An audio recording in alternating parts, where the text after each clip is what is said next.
In this video, I'll show you how to add Google Analytics to WordPress. It is a straightforward and clearly described in the video, so follow all the steps. But before we dive into all of it, make sure you hit the subscribe button below and ring the notification bell so you never miss out on our latest content. Right, so people have been adding Google Analytics to WordPress site because it gives them a lot of advantages. For example, Google Analytics has shown detailed information about your website. Visitors, you can track the demographics, geographic location, devices used, and more. So this data helps you understand your audience better. So how do we add Google Analytics to WordPress? All right, so first off is you need to log into both accounts on Google and on your WordPress site. So if you don't have any accounts on both, this is the perfect time to create one. All right. And then we hover now to our WordPress account. Okay. On your WordPress account, you need to go into your dashboard section wherein you go to plugins. All right. To plug in. Click on plugins because that we are going to add on.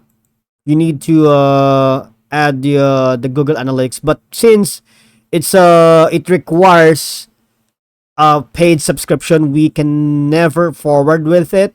But if you have like a paid subscription, you all gonna do is type in the search bar and look for Google Analytics. Okay, but don't worry because that's one method.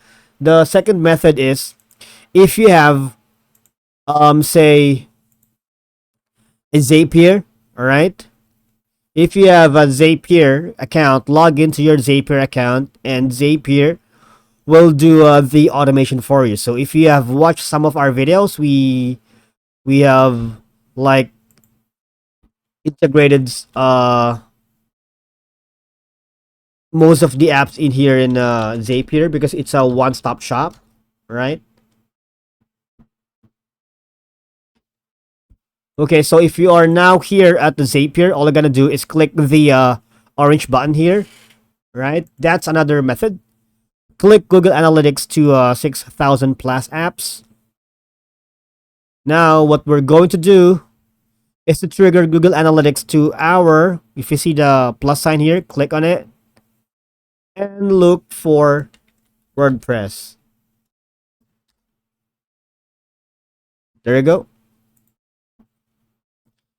And all you're gonna do is authenticate these apps, and yeah, Zapier will do the rest of the work for you.